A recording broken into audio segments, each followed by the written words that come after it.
So, Maverick, welcome to Yamaha. Welcome to the Yamaha family. On behalf of Yamaha, but also Yamaha Motor Company, Japan, of course. And today is the second time you've been here, right? Yes. Because I don't know if you remember this. This was. Do you remember this? Yeah, sure. This is the first time. This is in May last year. So his first visit here was very secret, very hush-hush. And so anyway, today it's a real pleasure to have you here wearing the blue shirt, officially joining the Yamaha family. And obviously you've done already 2 activities with Yamaha in the Valencia test and then the Sepang test. And the idea of my chat with you today is really for me to get to know you a little bit better, but also to share some behind-the-scenes stories with the Yamaha fans around the world and also MotoGP fans in the Yamaha network. So hopefully we can have a bit of a chat today and get to know each other a little bit better. So what I'd really like to ask you is, I've obviously followed your career in the last few years because we've been watching you and studying you and seeing how fast you are. But I'm curious about when did it all begin? Because a lot of riders begin when they're very young. Was it the same with you? And what did you ride? Yeah, the first time I ride the bike was with 3 years old, with one mini bike. Okay. And I start after that with the motocross, doing some races. Yeah. But one time with my cousin, we decided to make the road racing. And suddenly I was winning there. So, when you win, you want to win again. And I start year by year doing some categories. I start to think maybe it can be one possibility that I can go to the World Championship when I made my first year on the Spanish Championship and already did second. But how old were you then? I was 13. 13. 13. Okay. Yeah. After that, I started to think maybe I can go to the MotoGP, but first year was more a hobby than thinking for a work or for something more. Sure. Okay. So very young. And when you were young, I mean, probably like most kids, you look towards some idol or some heroes. Did you have idols or heroes when you were young? Yeah, for sure. Valentino is one of my idols. When I was a kid, he was winning. I was enjoying so much in the races. He was really funny. Yeah. So everyone in my family was following him. And it was really nice. Okay. So that's kind of curious now because now you're in the same team as the guy that was your hero back when you were young. It's so strange being sitting in the same place of him. But anyway, it's always nice, that you can see how far you've been and how many things you can do. Yeah. And would you say that that influenced the way that you approach your racing or maybe your riding style? I mean, by having that sort of reference point? Honestly, about the riding style, I always been doing my one, and always it works. So I continue like this year by year. Normally you change, if you change the bike, you change a little bit. If you jump from one category to another one, you change, you adapt. But normally I follow my own riding style. Then for sure, when you see your idol there, the things he did, you want to do it, and that always pushes you more on the limit. Yeah. And is it strange? I mean, now, you have stepped up in the MotoGP, now in the Yamaha factory team, obviously pushing to win your first world title, second world title in total, because you already won in Moto3. But now in the future, you will be the hero and the idol for the next generation. How does that feel? It's strange, but when you listen these words, it means that you did a good job. And every time I listen things like that, I think that I'm doing a good job and I'm really motivated, to going forward and working hard as I did always. Yeah, good. I mean, another question I wanted to ask you is about Yamaha, because probably as you know, anyway, I've spent most of my career within Yamaha. So I know the brand and I know the company inside out. But I'm curious because now you are obviously joining Yamaha. I'm curious, from the outside looking in, what was your impression of Yamaha, as a non-Yamaha rider? How do you see Yamaha? Okay. The first impression I see, for example, looking outside the box, was, whoa, these people is really serious and professional. But then when I went into the box, was a really familiar team, and I feel it really good inside. I was not thinking I could feel so good in just some days, you know, and that's something that I like because I am a rider that need the trust from the team to give my best, and Yamaha give me a lot of confidence on that, so I was quite surprised for that. Yeah, that's a little bit, I think, something Yamaha we always try to foster and encourage is the kind of human approach. So I hope that that's something that you felt when you stepped into the Yamaha world. And it's not only in our racing, we try to do that with all of the activities we do for the customers as well. And what do you hope to find? I mean, not only in the MotoGP, in the pit box, but within the Yamaha world, what do you hope to find within our Yamaha environment? Well, the first thing that I want to find is the win, you know. Logical. Sure, every rider want the win, but no. After I want to find something that I can enjoy. I can be involved in many things with Yamaha. You know, I want one day to be the image of Yamaha. I think will be really nice and interesting. And for instance, you know, this is maybe a typical question, but you know, from all the Yamaha riders, Yamaha's been involved in racing for 60 years already. And obviously there's been many famous riders riding for Yamaha over those years. Is there any one rider that really stands out as an iconic rider? I mean, you said Valentino was your idol, so maybe Valentino is your choice. But we look back also, there was, for instance, Giacomo Agostini or Wayne Rainey or Eddie Lawson or Kenny Roberts. Which rider for you is the iconic Yamaha rider? For me, it's Valentino because I remember in 2004, right, when he changed. Yeah. There was amazing. I mean, he bring one bike to the top, and that was really nice, and he make a lot of difference. So for me, that year from Valentino was the icon of the Yamaha, you know, that comeback. Yeah. This is true. Anyway, this is the change that happened when Valle came that rejuvenated our racing experiences, I would say. And if you would have a message from you as a newcomer into the zone to the Yamaha fans and the Yamaha employees around the world, what would that be? It will be that, you know, I make this big step not for being here sitting on the chair, you know. I come here with a hard work, a lot of motivation, and, you know, a lot of desire to win, you know. And for sure, I will give my best to bring back the title, or even be in all the races in the front, you know. One year can be up and down, but we will try to do our best and try to be in the front all the time. So coming back on the test you did, obviously you did the first one in Valencia, then you did the one in Sepang. Was it kind of like a special emotion when you first put the 25 on the M1? How did that feel? Yeah, it was beautiful. You know, I was looking at the best 25 I had ever. Yeah. So it was very nice. Yeah, oh, that's nice. And how about when you rode the bike for the first time? Were you like nervous or? Not at all. It's just another bike. I mean, what was your feeling?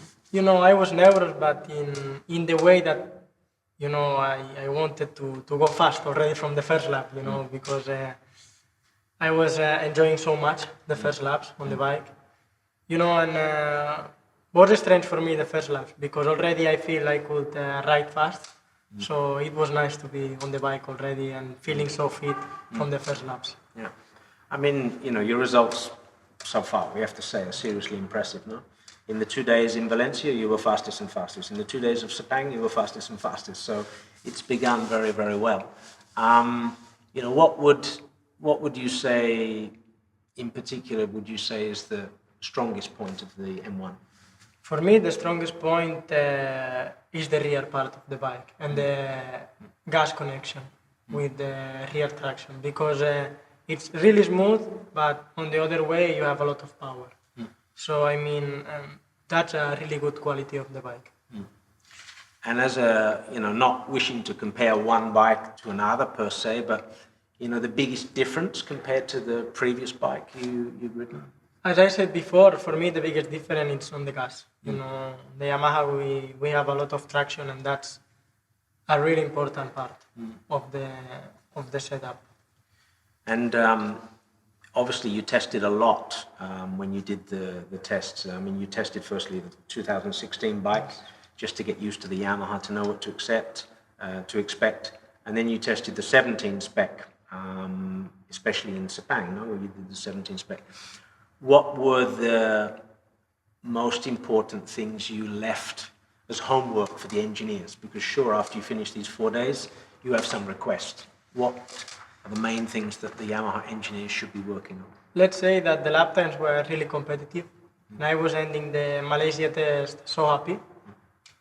But anyway, we request to have a little bit more speed on the corner, on the entry corner. You know, still I feel there we can improve a lot. And it's important to fight, you know, it's one part to fight that we need to improve. But anyway, during those days we improve a lot that part. And I'm quite confident until the first race we still have time to improve. And honestly, the engine and, you know, on the rear setup I was feeling really good, really confident. I was feeling at 100%. Still the front we can improve. So coming on to next season, I mean, with the change to Yamaha, with the 4 days that you've already done for testing, what are your expectations? What's your target for 2017? Let's say the target for the pre-season is trying to make many laps, no mistakes, and, you know, trying to improve, working hard with the staff, working for the race more than for one lap. That is important, you know, in the pre-season. Sure, we want to be first, you know, all the time. But, you know, it's always complicated. Malaysia is a difficult track. Australia, it's difficult track too. We need to concentrate to arrive strong to the Qatar race. You know, it's very important to make a lot of kilometers with the bike, knowing good what the bike can do, you know, the feelings. And for the championship, let's say, when I signed this contract already in mind, I have to try to win, you know, because I am a rider that every time when change the category or being on the same category, I have on the mind the objective to win. So we will go for it. And as I said before, that's why we hired you. Yeah. As I said before, you know, in one season you can go up and down, but we will try to stay up all the time and be in the front. Okay.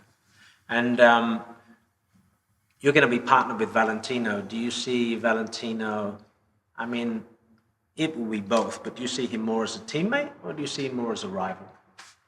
At the end, outside the track, I see like a teammate, you know, but inside the track, finally, only wins one. So sure, it's another rival, you know. Everybody say the first that you need to win is your teammate, but that's not true, you know. You have many rivals on the race, and we will try to win everybody, because finally, at the end of the championship, the first one gets the trophy. So. Sure. And obviously you've got many, I hope and I believe, you have many years ahead of you in MotoGP and with Yamaha. And what about long-term goals? You know, do you have some riders maybe, of course the first one is to win your first MotoGP championship with Yamaha, but like, do you have in your mind that you want to achieve X number of championships, or what's your long-term goal? Sure, I want to ride until I can't. You know, I love to ride. I love to be in the paddock doing the races. You know, feel inside the pressure, nervous. You know, this now positive pressure. Yeah, I'm used to that, so I want to feel it. You know, I would like to make a really long career in Yamaha for sure, because when I was a kid, was one of the teams I always dreamed to be. And, you know, I always a rider that want to be a long term, also with the sponsors, with the manufacturer. So it is nice, and I want to already start this travel and go far away. Perfect. What about, just a question, because it always comes up in Yamaha, the question of what about other categories? You know, for instance, some of the other riders we've seen, Yamaha riders, have ridden Suzuka, for instance. Does it interest you or no? Yeah, for sure.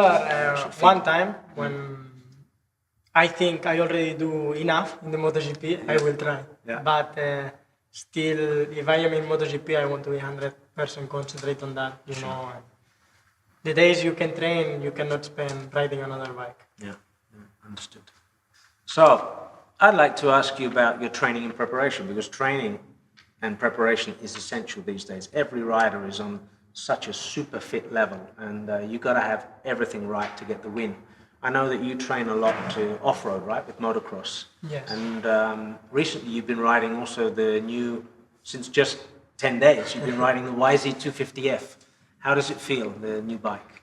It feels really good. You know, already completely standard. The bike is really fast. You know, suspensions are on the level. So I was feeling great on the bike. You know, have a good engine, a lot of power, and the chassis is quite stiff. I like if you go fast, you will like the bike for sure. Yeah. And one day we'll have to go ride. I ride motocross as well, but you probably know I'm a lot slower than you. So anyway, one day we'll go out for riding. You can teach me some stuff. And motocross, obviously you started when you were young with motocross. Why you still choose motocross as your main form of training? You know, normally some riders do motocross just for enjoy. You know, but I use also to train. It's completely different than the MotoGP, but you have to work a lot on the head. You know, not every lap is the same. You know, the lines, you need to change the lines all the time. You have bumps. You have many lines on the track. You know, and you have to be focused and ready to change the lines. Yeah. So, when I bring back this to MotoGP, it makes me feel I can be concentrate much more time and, I think a lot on the bike and that's good. Okay. And flat track, did you try flat track? I mean, Valle has his ranch where a lot of riders these days, Mark as well, are doing the flat track racing. Did you try that? I tried and I was quite fast, but I'm more fast in the motocross. I like to be where I am fast, Sure. No, but honestly, I like more motocross. I'm more used to do motocross. I feel less dangerous. Even looks like more dangerous. I feel less dangerous because I have everything under control. And also, when you are fit on the motocross, you can do the MotoGP race without problems. Yeah, I mean, I've heard the statistics that motocross is one of the most demanding physical sports in the world, is what I heard. So yes. It's a good training, I guess, if you don't get injured. Yeah, honestly, it's really physically, but also mentally, And I use a lot the mentally because it's important on the MotoGP. MotoGP is not only riding, you have to think a lot on the ride. And I've seen pictures of you also on Instagram. Sometimes you post some crazy photos of backflips and stuff in the gym that I can't even dream of. But what other training do you do? Because clearly you do stuff on the bike and off the bike. Normally I do artistic, gymnast. Trainer I have now, he's been really good for that sport. And one way I do the backflip and all these things is to get agility. Yeah. Also sometimes I remember I had a big crash in Valencia, and I make the front flip on the air, and that's saved me a lot on the shoulders. Some way I trained that, to crash and turn and crash safe. didn't get injury. Honestly, it's not easy, but it's much more easy to do the front flip or the back flip on the gym. Yeah. Okay. So we've got anyway a couple of weeks, and then you'll be testing again in Sepang. I don't know, but to me, it looks like you've lost weight, or you look in top condition. Have you changed something since the end of last year already? Yeah, I changed the deal. Now I take it much more strictly. I wanted to be really, really fit, and without fat, nearly zero. But honestly, I've been training really hard these 2 weeks. I already feel at 100%, or at least on the same level as last year. So I'm quite happy for that and confident that, this year I can be at 200% and I can maintain this level of the year. And do you prefer hot conditions or regular conditions? Some riders kind of come into their prime when it's really, really hot. Yeah. Then their fitness counts. But how about you? Do you have a preference? Honestly, I prefer to ride in the cold. I don't know why I feel better, and also with the bike. But, when it's hot, I have no problems. I ride really good, I'm really fit. And also, these 3 days testing on Malaysia makes you really fit, because you do many, many laps on the hot. Yeah. So you test a lot your body. Honestly, also I do cycling. Normally, when I have like the races like Malaysia or normally Austin that it's hot, Argentina, I try to ride the bike on the hottest hours, you know. And then, You mean ride your cycle? Yeah, Ride your yeah, bicycle on the hottest yes, hours in order to yes. train the body to accustom to those Exactly. conditions. Yeah. Okay. Yeah, I've seen also the Instagram photos of you doing hill climbs and all Yeah. sorts of stuff. Also in the cold, not only in the hot. No, Right? no, now in Andorra it's really, really cold, so we have to, to be with 2-3 jackets. Yeah. But no, it's nice, you know, I go also with Alesh. We do a lot of bicycle, and it's nice, you know, to get the stress out, just thinking to go fast. So no competition on the cycle? Not a Maybe lot, little not a bit. lot, a little bit, just a little bit. Yeah, I can imagine. I can imagine. So now I have some questions about, this is a little bit random, so my questions at the moment are about some personal curiosities. Okay. Because we talked a lot about your career, but I'm curious about some of the personal things. For instance, Maverick, you're Spanish, Yeah. but Maverick is not a Spanish name, so where does it come from? What's the background of Maverick? My dad was really fan of the movie of Top Gun, and you know, I think he had it in mind that I needed to be a rider. You know, normally in the Top Gun, the Maverick is the principal actor, and he always need the speed, you know, and somehow it transmits to me, and this is nice, you know, when you see that. When you see the movie, you feel some things I have like him. You know, that's nice. Ah, that makes sense, because anyway, they say that the name that somebody has is very, very important for eventually that person's character, because it transmits a certain energy. So maybe the fact that you have that name Can be. it's not by accident that you're a Top Gun fighting at the Can be. high-speed sport. Yeah. Sure. And also, I know that you were very close to Luis Salom, Yes. who very sadly passed away last year after the incident in Barcelona. And I've seen on your leathers that you have you carry the Mexican as a sign of Luis on the back. Maybe you can explain to me and explain to the fans something about that. Yeah, honestly, he explained that that expression that was one friend of his manager, I think.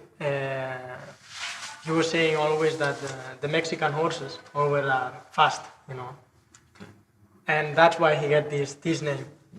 And unluckily, when it happened, the accident, after some races, I was feeling I needed to do something, you know, to remember him and know also on the bike, you know, that sometimes can happen, something like that. Finally, I didn't found a better way than put this on the leather, you know. And it's nice. Always when I put the leather, I remember, and you know the dangers that is the bike, but also the emotions that it can have.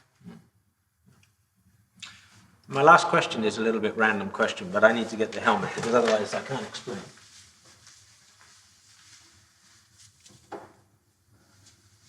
So this is your helmet for the new season, which I think is fantastic because it reminds me of the first time you rode the Yamaha, of course, in Valencia at the test where the bike was fitted out in all of the Top Gun colors. And this is the final one, but I've always been curious about this because this, I don't know what to call it, kind of beast or wild boar or Yes. what is it? What does it It mean is to a you? wild boar. You know, in my area there is many, you know, and always when you go running in the mountains and it's like 5 o'clock in the afternoon, you can feel and they are just across, you know. So you have to be fast. Yeah, Otherwise they're going to catch at least I feel.